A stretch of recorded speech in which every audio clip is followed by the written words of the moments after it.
آج کا سوال ہے کہ اگر دعائے قنوت یاد نہ ہو تو پھر کیا کریں وطر میں، کون سی دعا پڑھیں وطر میں؟ محمد سلیم صاحب پٹنہ سے۔ محمد سلیم صاحب، ہونا تو یہ چاہیے کہ دعائے قنوت یا جو بھی دعا نمازوں میں پڑھی جاتی ہے تو اس کو یاد کرنا چاہیے۔ دعائے قنوت کو یاد کرنے کی کوشش کریں، اور جب تک یاد کر رہے ہیں، یاد نہیں ہوئی ہے، تب تک ربنا آتینا فی الدنیا حسنۃ وفی الآخرۃ حسنۃ وقنا عذاب النار، اس دعا کو پڑھ لیا کریں ایک بار۔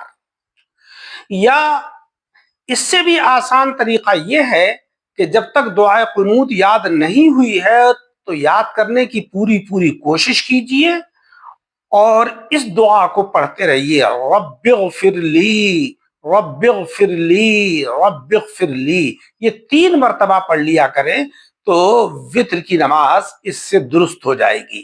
اس کا ترجمہ ہے کہ اے میرے پروردگار، میری مغفرت فرما، مجھے بخش دے، میرے گناہوں کو معاف فرما دے۔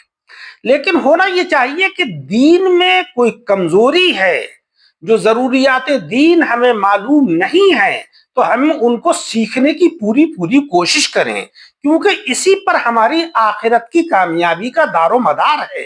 جب تک دعائے قنوت یاد نہیں ہوئی ہے تب تک تو اس دعا کو پڑھتے رہیں، لیکن دعائے قنوت کو یاد کرنے کی کوشش کریں، اور جب یاد ہو جائے تو پھر دعائے قنوت کو ہی پڑھیں۔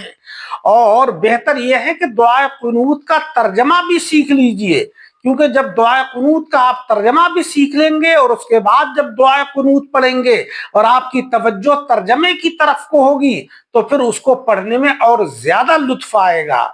اور دین کی معلومات میں جو بھی کمی ہوا کرے تو پھر علماء کرام سے رابطہ کر کے ان کو سیکھا کریں، یہ بہت ضروری ہے۔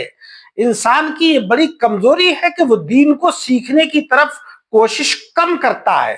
ہمیں چاہیے کہ ہم دینی تعلیمات کو حاصل کریں۔ آقا علیہ الصلوۃ والسلام کی حدیث ہے کہ طلب العلم فریضۃ علی کل مسلم و مسلمہ، علم کا حاصل کرنا ہر مسلمان مرد ہو یا عورت سب کے اوپر فرض ہے۔ یعنی دینی تعلیمات جس کی کہ ہمیں ہر وقت ضرورت ہے، اتنی تعلیمات کو حاصل کرنا ہر مسلمان مرد اور عورت کے اوپر فرض ہے۔ اللہ تعالی ہمیں عمل کی توفیق عطا فرمائے۔